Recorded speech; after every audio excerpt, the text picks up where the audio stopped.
Assalamualaikum warahmatullahi wabarakatuh.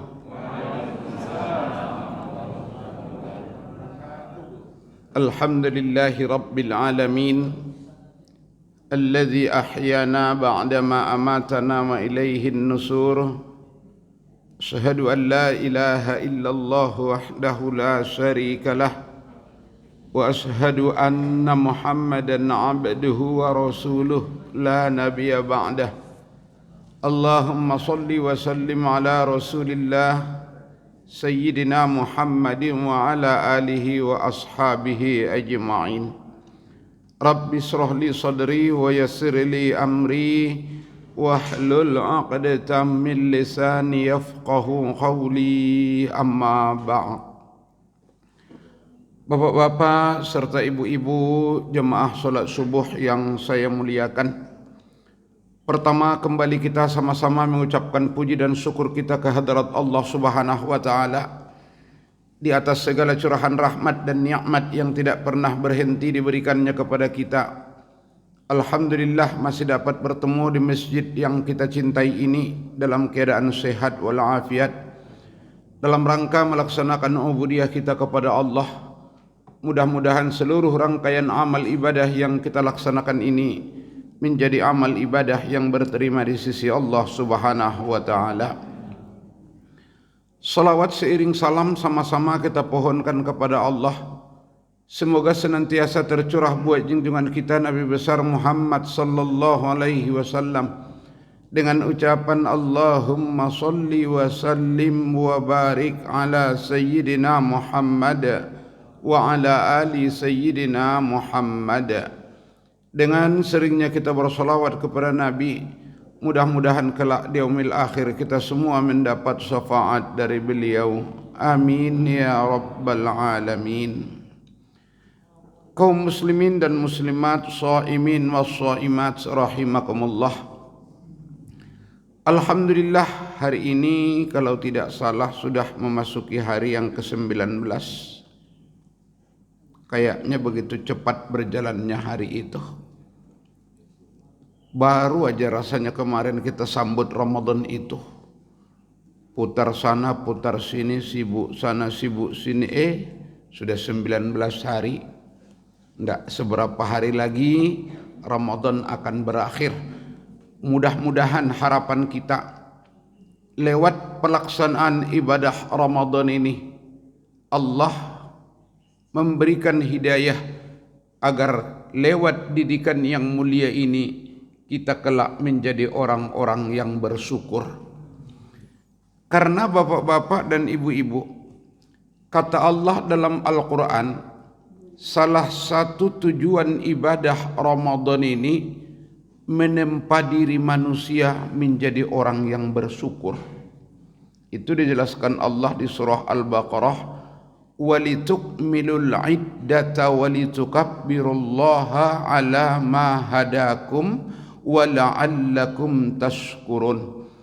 Hendaklah kamu sempurnakan bilangan bulan Ramadan itu agar kamu bertakbir mengagungkan nama Allah atas hidayah yang telah diberikannya kepada kamu. Semoga dengan pelaksanaan ibadah Ramadan tersebut kamu menjadi orang-orang yang bersyukur. Syukur. Karena syukur itu salah satu sifat yang sangat diwajibkan oleh Allah. Wajib hukumnya itu Pak, syukur itu. Bukan ibadah nempel itu di dalam agama, tapi termasuk perbuatan hati yang inti itu. Kalau syukur dapat nikmat luar biasa. Tapi kalau tidak mau syukur menanti azab yang sangat dahsyat. Makanya syukur itu wajib. Karena kalau ada perintah, ada janji azab bagi orang yang mengabaikannya, berarti perintah itu jadi wajib. Tapi kalau ada perintah tidak ada ancaman azab bagi orang yang meninggalkannya, berarti perintah itu sunat. Seperti di perintah Allah tahajud. Wa minal laili fatahajjad bih nafilatan laka asa ayyab'atsaka rabbuka maqaman mahmuda. dan dari sebagian malam berjagadah untuk solat tahajud. Merupakan ibadah tambahan bagimu. Semoga Allah menempat kamu di tempat yang terpuji. Kan perintah ini. Tapi tidak ada ancaman azab bagi orang yang meninggalkannya. Makanya hukumnya sunat. Tapi kalau syukur ini Pak, nyata-nyata ada ancaman azab. Janji nikmat. La in syakartum la azidannakum. Kalau kamu syukur ku tambah kata Allah. Wa la in kafartum. Tapi kalau kamu tidak mau syukur, inna azabi lasyadid. Tunggulah azabku sangat pedih. Berarti syukur itu wajib. Malah kata Allah, fa illam tasbir ala qada wa illam tashkur ala na'ma falyadlub rabban siwaya. Kalau kamu tidak sabar dengan ketentuanku, tidak syukur dengan nikmatku, silahkan cari Tuhanmu selain dari aku. Jangan hidup di bawah langit yang kuciptakan, jangan hidup di atas tanah yang kujadikan. Mau kemana lagi kita kalau tidak di bawah langitnya Allah? Berarti itu menunjukkan murka Allah. Makanya syukur itu wajib. Ini mengucapkannya ini yang mudah, tapi mengamalkannya sangat sulit. Makanya bolak-balik kita ingatkan Bapak dan Ibu, jangan sempat kita menjadi orang yang kufur nikmat. Karena banyak orang menyangka kalau syukur itu cukup mengucap alhamdulillahi rabbil alamin, sudah syukurlah itu. Oh belum Pak, itu baru anak tangga pertama itu menuju syukur. Namun syukur yang sesungguhnya itu masih jauh ke depan. Jadi bagaimana syukur itu Ustadz? Syukur itu yang pertama renungan itu. Karena syukur itu kaitan dengan nikmat, karunia. Itu kaitannya syukur. Kalau banyak karunia, banyak nikmat, wajib lebih banyak bersyukur. Apa yang disebut syukur itu? Yang pertama, merenungi bahwa apapun yang kita dapatkan dan kita peroleh, yakinkanlah itu adalah karunia pemberian Allah semata. Dan pemberian itu sangat tinggi nilai dan manfaatnya di dalam hidup. Banyak berpikir, apapun yang kita dapatkan itu memang karunia Allah itu. Diberikan Allah rezeki, yakinlah Pak, itu karunia Allah itu. Diberikan Allah jabatan, itu pemberian Allah itu. Diberikan Allah kesehatan, itu pemberian Allah itu. Kalau tidak diberinya, tidak bisa. Pasti itu semua pemberian Allah.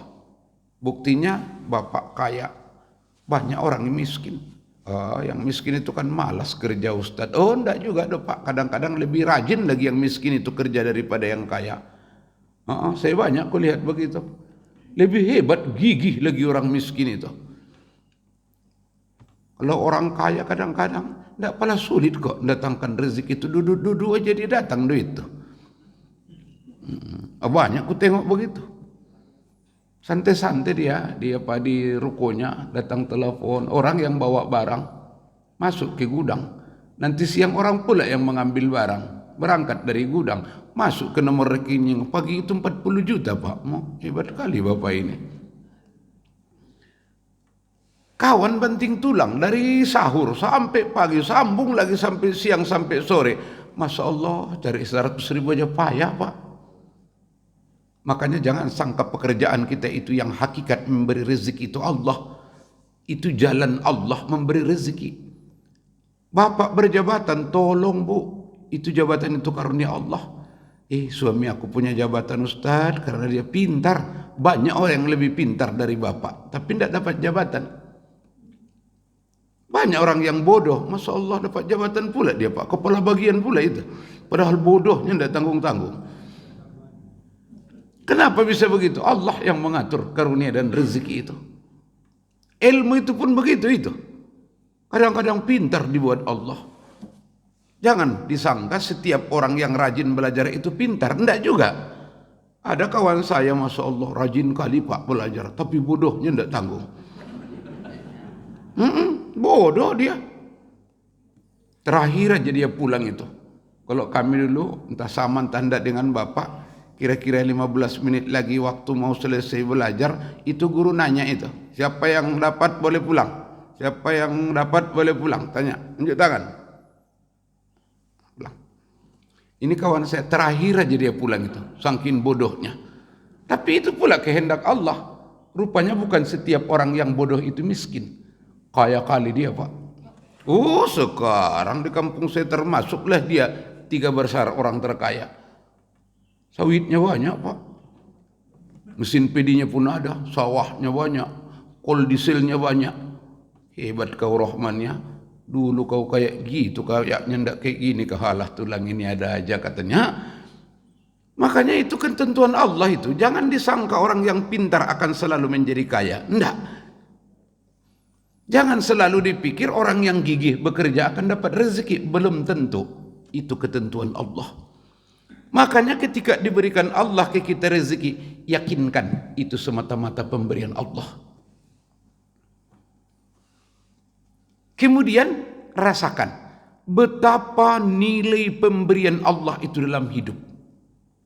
Kalau sudah terasa nilai pemberian itu tinggi, syukur itu pun akan sangat dahsyat. Itu kita rasakan di Ramadan ini Pak. Inilah makanya Ramadan itu mendidik orang untuk menjadi syukur. Terasa nilai pemberian Allah itu luar biasa dalam hidup ini manfaatnya. Seperti air misalnya. Air itu kalau di luar Ramadan Pak, tidak berapa nilainya itu. Harganya pun memang tidak seberapa itu. Kenapa? Karena banyaknya Allah siapkan air itu. Berapa banyak yang turun dari langit. Belakangan ini sampai susah orang karena banyaknya rezeki air itu dibuat Allah. Saking banyaknya. Makanya ketika di luar Ramadan, air itu kayaknya tidak berapa nilainya itu.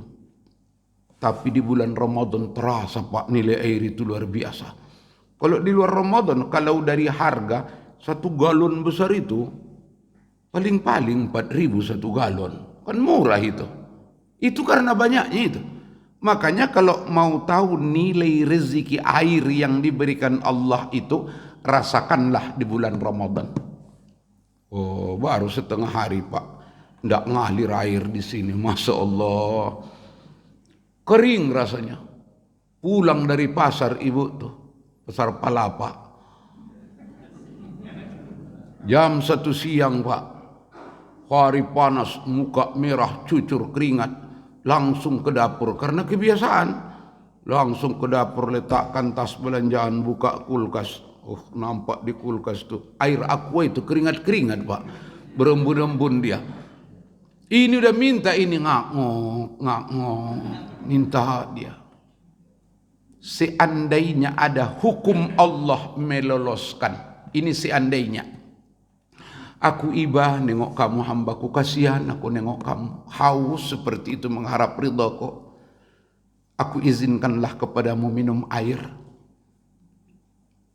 Aku anggap tidak batal puasamu, tapi dengan catatan setiap minum air 1 gelas bayar 10.000 ke Masjid Al-Munawwarah. Asal minum air ndak batal puasamu. Tapi 1 gelas 10.000 ke Munawwarah. Kira-kira banyak tidak pemasukan Munawwarah di bulan Ramadan itu kira-kira? Oh, tidak tanggung-tanggung Pak. Asal datang Isa Bapak tuh, saya 4 gelas tadi Pak Amir, 40.000. Saya sekian. Ketika kita butuh, mau kita bayar air itu 10.000 per gelas. Kalau mau kita mengadakan perhitungan dengan Allah, sudah berapa banyak air Allah yang kita pakai untuk minum, untuk mandi, untuk nyuci. Kali 10.000. Berapa utang kita kepada Allah? Oh, tidak terhitung itu Pak. Luar biasa itu. Tidak pernah kita menciptakan air 1 tetes, tidak pernah. Itu air. Belum lagi udara, belum lagi matahari, belum lagi bumi, belum lagi sekian banyaknya karunia yang diberikan Allah. Malah kata Allah, yang di diri ini lagi kalau orang yang berpikir, tidak tahu dia kayak apa menghitung karunia Allah tuh. Wa bi anfusikum afala tubsirun, kata Allah. Di diri kamu udah cukup bukti kebesaran Allah tuh. Kenapa kamu tidak memandang semua itu, kata Allah. Oh, di dirian aja ini Pak, tidak terbayar kita ini kalau mengadakan perhitungan Allah dengan kita. Kaki sehat kayak gini ya Allah, bisa berjalan kemana-mana. Mulut enak ngomong Pak, apalagi bergunjing, Masya Allah.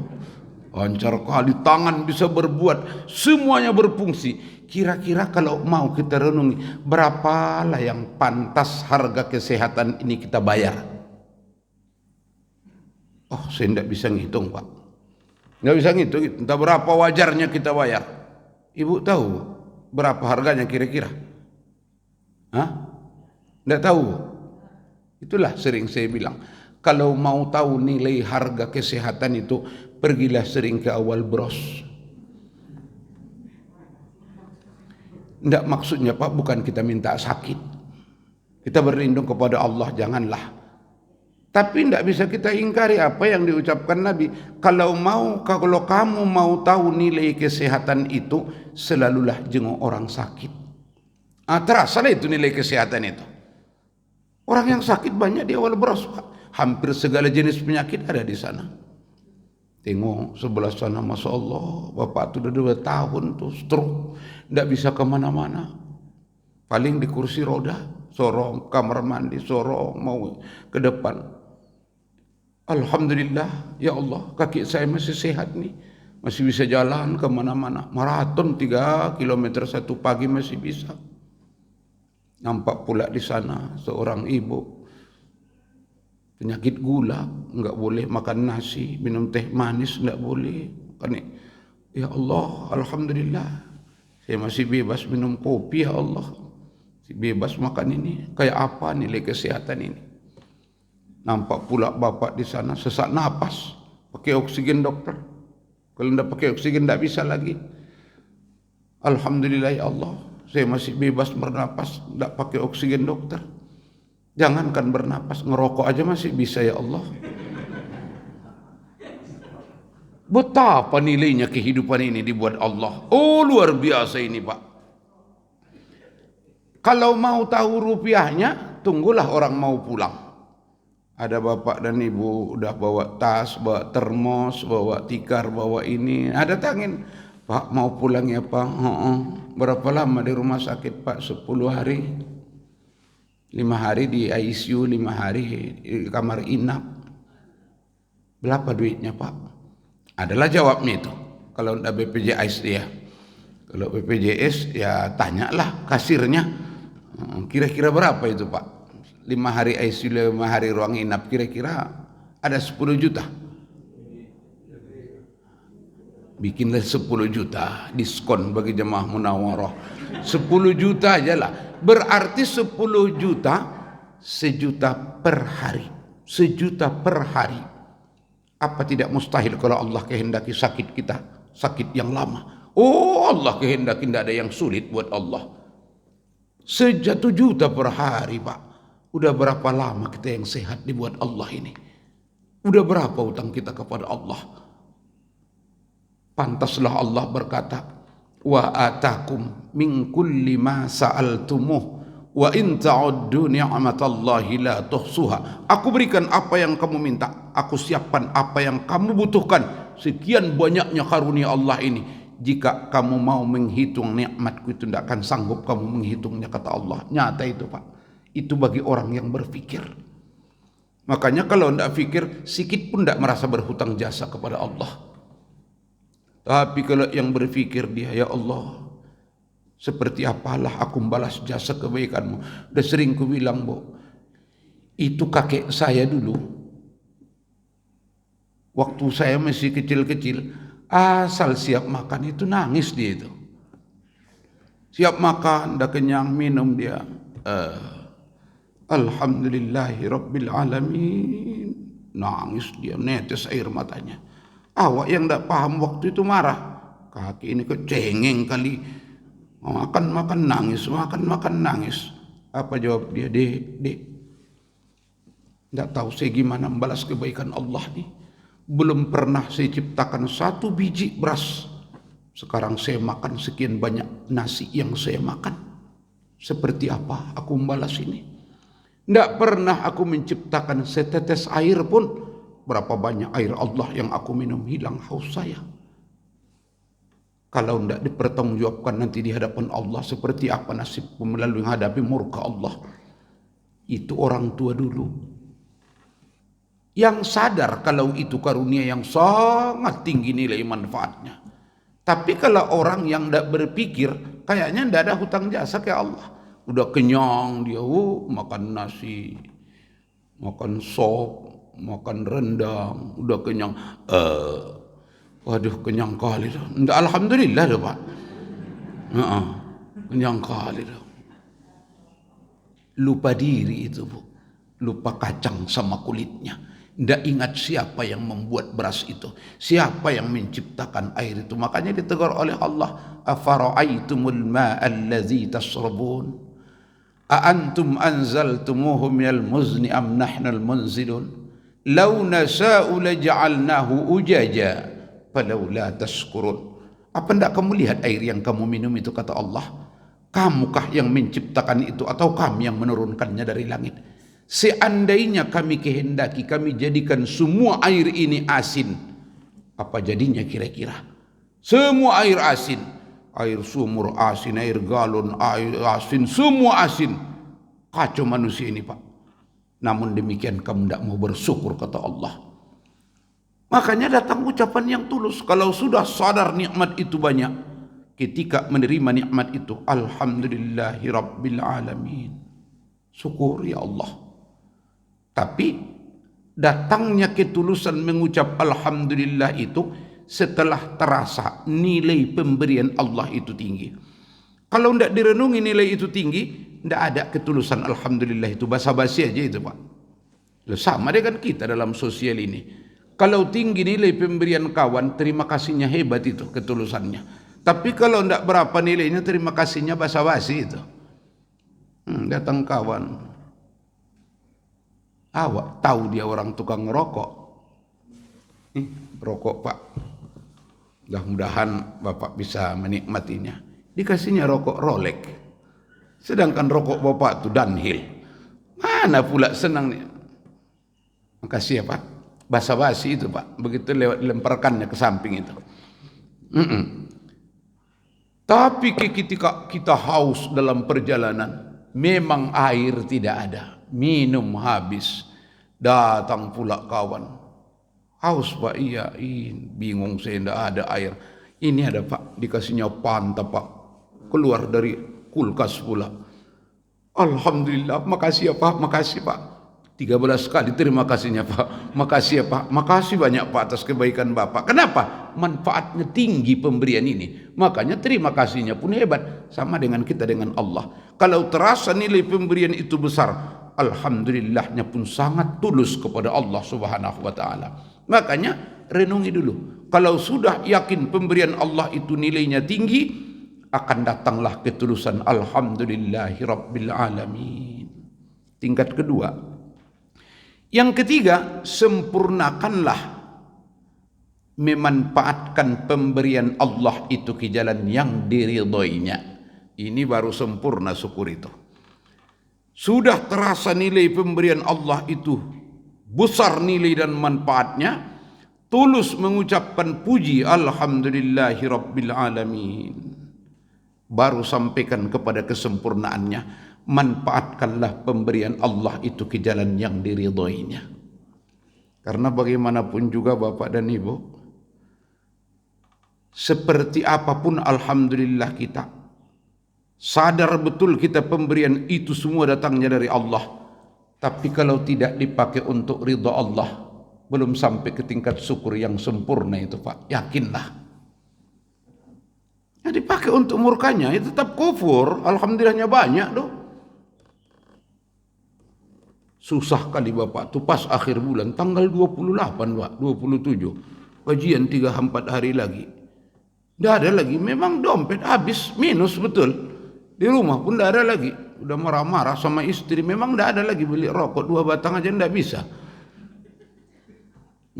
Minta sama kawan di warung tadi rokok, kopi pun ditraktir orang baru minum kopi. Susah luar biasa. Mau pulang ke rumah, jumpa kawan lama di jalan Meranti. Assalamualaikum, waalaikumsalam. Masya Allah, tidak sangka kita berjumpa. Di mana tinggalmu sekarang? Berapa lama kita tidak jumpa? Sejak selesai sekolah 20-an tahun lah. Di mana tinggalmu? Di Batam saya. Kebetulan mau tempat kakak itu, Jalan Jenderal itu. Salaman. Gimana sekarang? Alah, inilah yang pening saya. Susah kali kehidupan ini tuh. Nggak usah aku ceritakan lah, nanti kamu ikut nangis katanya. Datang bapak tuh, diambilnya dompet, kresek. Salamkannya 2 juta. Ini sedikit rezeki, mudah-mudahan bermanfaat ya Pak.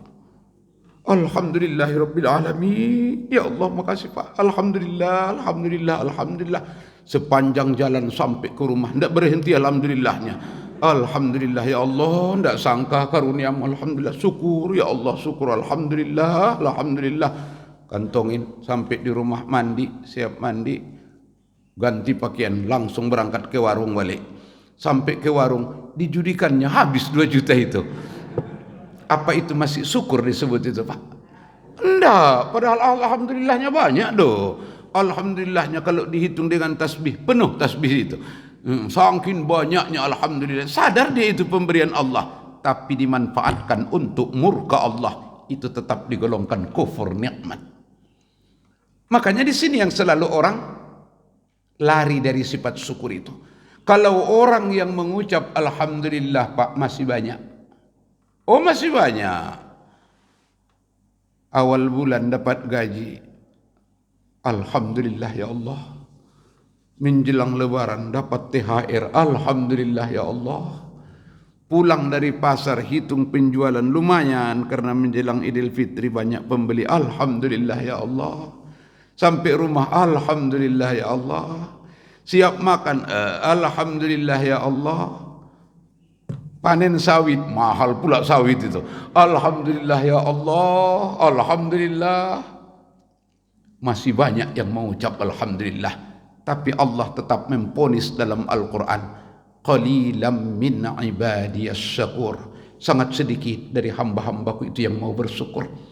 Qalilam ma tashkurun, sedikit sekali orang-orang yang mau bersyukur. Kenapa Allah mengatakan sedikit orang yang mau bersyukur, sementara orang yang mengucap alhamdulillah banyak?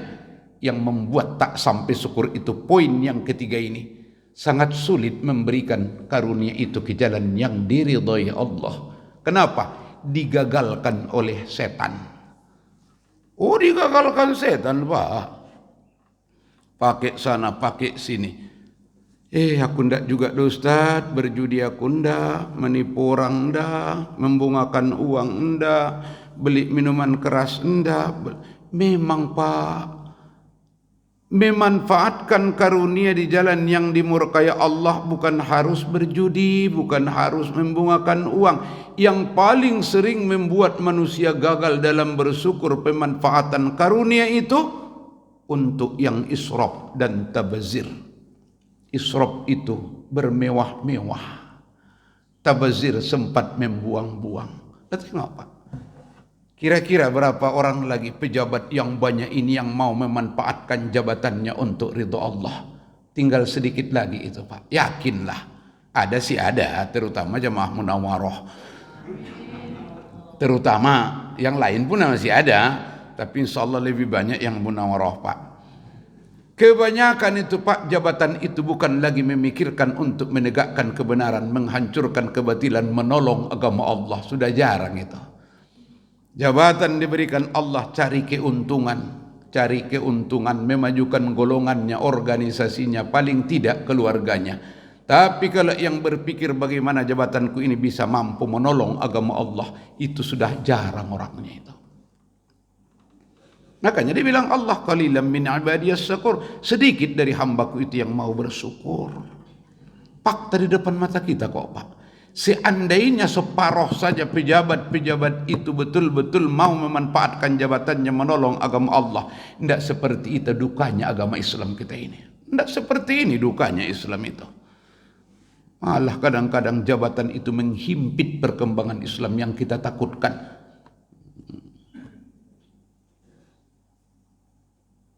Betul enggak Bu? Iya.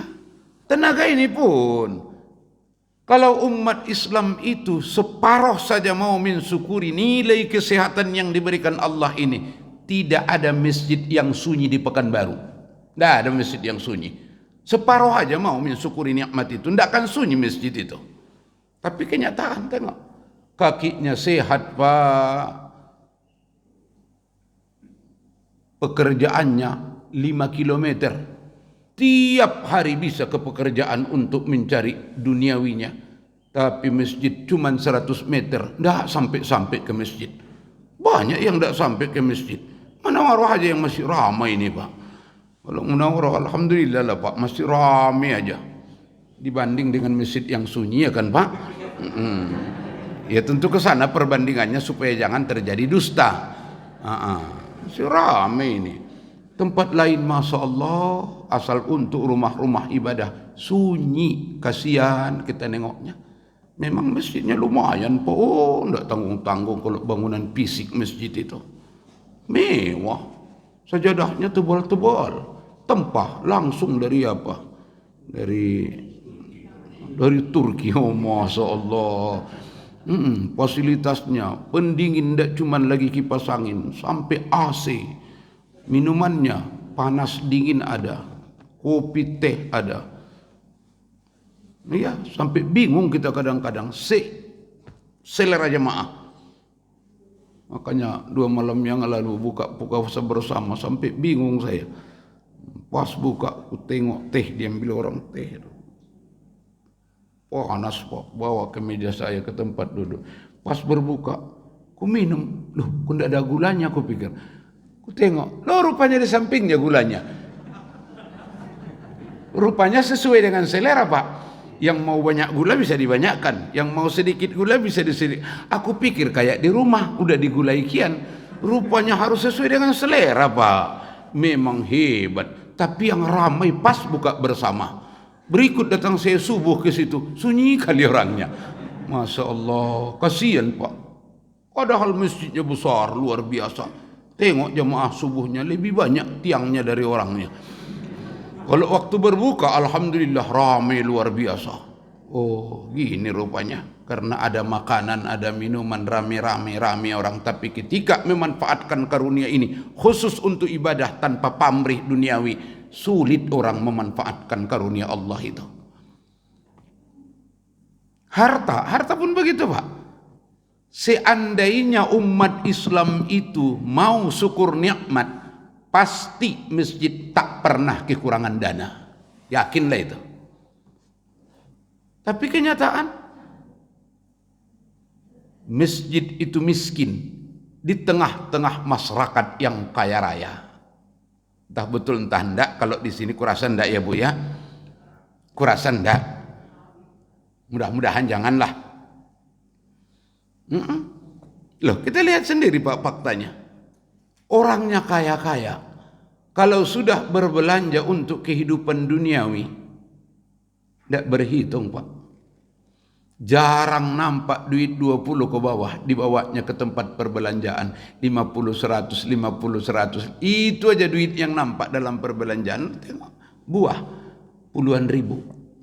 Malah ratusan ribu, apalagi pakaian. Oh, perhiasan jutaan, puluh juta, apalagi kendaraan dan lain-lain. Tapi ketika untuk ridha Allah, lewat bakul itu di masjid, bakul anak yatim, bakul masjid, seolah-olah bakul ini ngomong doh Pak. Hamba Allah yang dikaruniakan Allah rezeki yang berlimpah, ulurkanlah tangan menolong agama Allah. Umat Islam yang diberikan Allah karunia, kami anak yatim yang tidak punya bapak, kamulah bapak kami, kamulah mama kami, bantulah kami. Berapa dikasihnya Bu? Hah? 5.000, 2.000, 5.000, 2.000, 5.000. Itu aja mainnya, 2.000, 5.000, 2.000, 5.000. Memang banyak tebal dibawa Pak Hasibuan. Tapi nilainya rendah, tidak tanggung-tanggung. Sampai ketahuan Pak. Kalau pengumpulan duit recehan, carilah di rumah-rumah ibadah umat Islam. Entah betul entah tidak, Bapak Ibu lah yang mencari fakta. Terkenal itu, pengumpulan duit recehan, carilah di rumah-rumah ibadah umat Islam. Masjid, musola, perwiritan, majelis taklim. Disitulah berkumpulnya duit recehan. Tahu itu umat Islam, tahu. Mau pergi anaknya sekolah, tak jajan Pak, ambil dompet. Aduh, tidak ada duit kecil pula ini. Nah, tukarkan dulu Pak Sibuan banyak sana duit kecil. Bendahara masjid duit kecil banyak di sana. Tahu umat Islam. Tapi adakah yang mau berbenah diri untuk mengkayakan Islam itu? Sulit. Kenapa? Dikalahkan iblis, ditanamkannya di sini sifat israf. Tahu israf itu Pak? Mewah, berlebih-lebihan dalam memanfaatkan rezeki. Rumahnya mewah, kendaraannya mewah, perhiasannya mewah, ini mewah, ini mewah. Sadarkah kita Pak, nanti di akhirat dari mana kau dapat hartamu dan kemana kau manfaatkan? Ditanya itu Pak. Oh, ditanya Pak. Jadi tidak boleh kita Ustadz pakai mobil mewah, rumah cantik. Jangankan boleh, dianjurkan. Dianjurkan itu Pak. Bikinlah rumah yang bagus. Allah itu sangat suka kepada yang bagus-bagus. Belilah kendaraan yang bagus supaya jangan sempat sangkut dalam perjalanan. Carilah makanan enak dan bergizi, tapi dengan catatan sesuaikan dengan kemampuan. Jangan sempat untuk kebutuhan duniawi tertutupi, tapi kebutuhan akhirat nihil. Itu yang tidak boleh. Itu yang tidak boleh. Kalau untuk kehidupan dunia, memang untuk dinikmati kok kata Allah. Silakan. Rumahnya mewah, infaknya alhamdulillah banyak. Mobilnya cantik. Sedekahnya juga luar biasa. Kendaraannya, perhiasannya bagus, tapi santunan anak yatim juga tidak tanggung-tanggung. Itu yang dicari.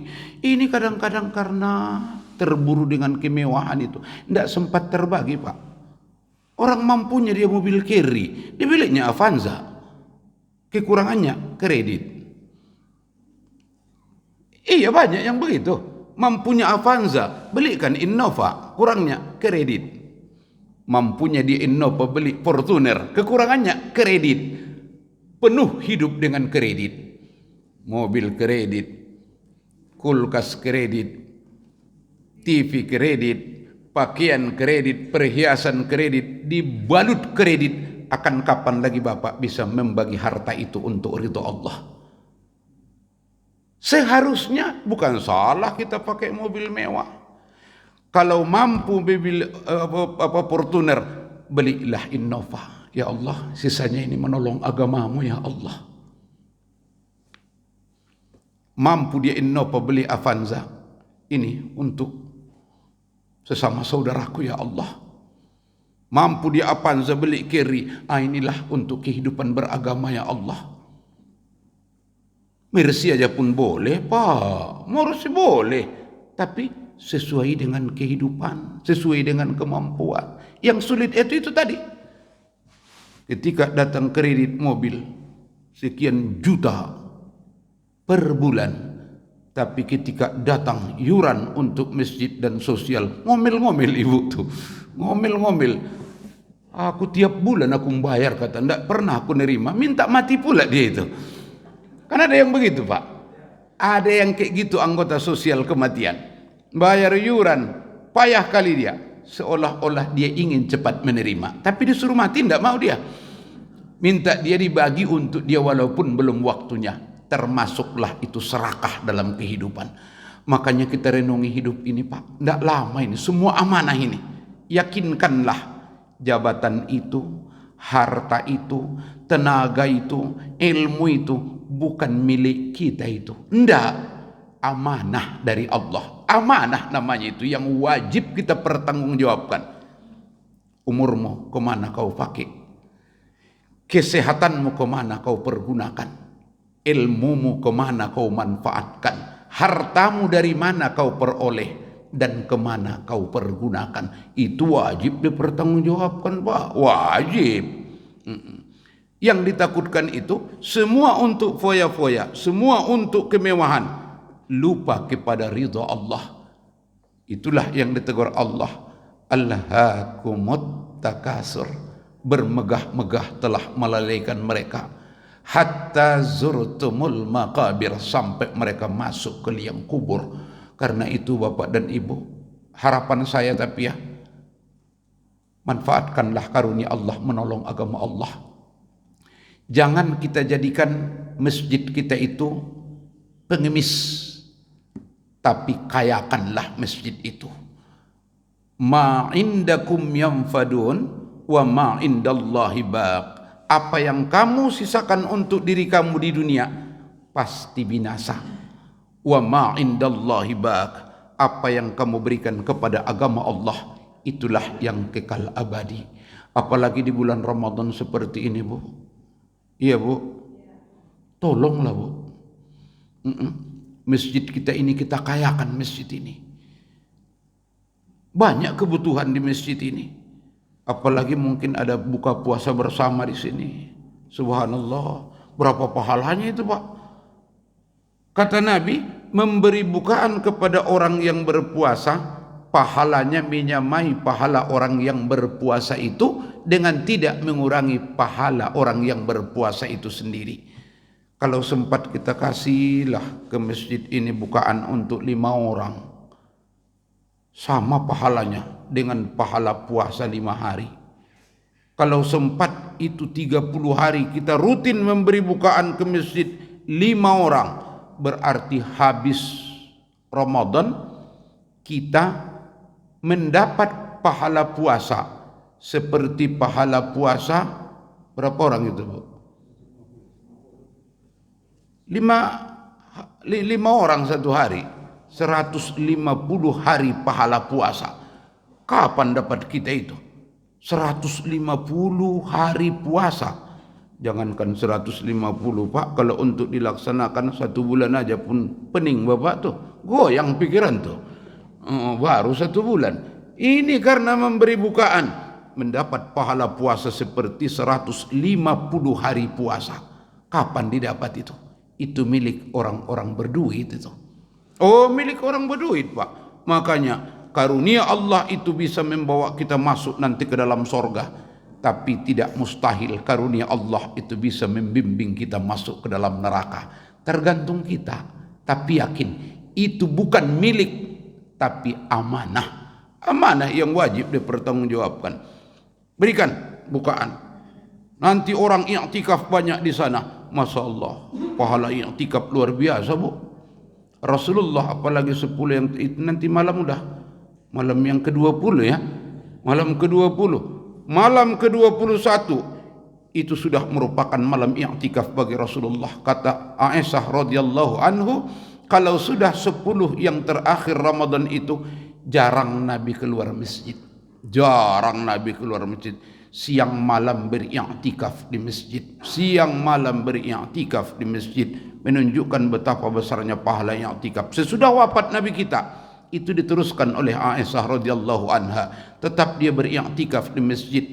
Sehingga di Masjid Nabawi ada di situ babun nisa, pintunya para wanita. Walaupun ada orang mengatakan wanita tidak perlu ke masjid, yang jelas Aisyah mengamalkan itu di Masjid Nabawi. I'tikaf, kasih dukungan kepada orang-orang yang i'tikaf itu. Tentu orang i'tikaf butuhlah itu ini segala macam, Pak. Apalagi ia berbuka puasa di situ, apalagi ia sahur di situ. Siapa yang memberikan itu? Itulah orang-orang yang beriman, yang mengharapkan dari rezekinya itu bermanfaat rezekinya untuk dunia dan akhirat. Pahalanya banyak. Tapi jangan pula Bapak berpikir sama pahalanya Ustaz orang memberi bukaan dengan orang yang berpuasa. Sama, Pak. Kalau begitu aku kebeli bukaan aja lah Ustaz, enggak usah puasa katanya. Ada yang salah-salah pemahaman ini. Kata Ustaz sama pahalanya beri bukaan sama puasa. Kalau begitu aku enggak usah puasa lah, ngasih bukaan aja. 5 orang Ustaz, pokoknya aku enggak puasa. Itu enggak dapat, Pak. Modalnya dulu pertahankan. Kalau modal dipertahankan, baru dapat keuntungan dari modal yang ada. Apabila modal hilang, jangan harap keuntungan dari modal yang tidak ada. Jadi modalnya dulu pertahankan. Berpuasa dulu, baru cari tambahan sesudah di luar dari puasa kita. Jadi mudah-mudahan Ramadan ini mendidik kita menjadi orang yang bersyukur ya, Bu. Jangan menjadi orang yang bakhil, kikir, pelit luar biasa. Karena mambakhila fa innama yabkhal li nafsih. Siapa yang kikir, sungguh ia telah kikir pada diri sendiri. Man syakara fa annama yashkur li nafsih. Siapa yang bersyukur memanfaatkan karunia untuk ridha Allah, sungguh ia telah bersyukur untuk dirinya sendiri. Mudah-mudahan Allah hidayahi kita menjadi orang-orang yang mensyukuri nikmat, agar Allah memberikan imbalan di dunia, terutama nanti di hari akhirat. Ini yang dapat kita ungkapkan, mudah-mudahan ada manfaatnya. Billahi taufiq wal hidayah. Assalamualaikum warahmatullahi wabarakatuh. Silakan Pak.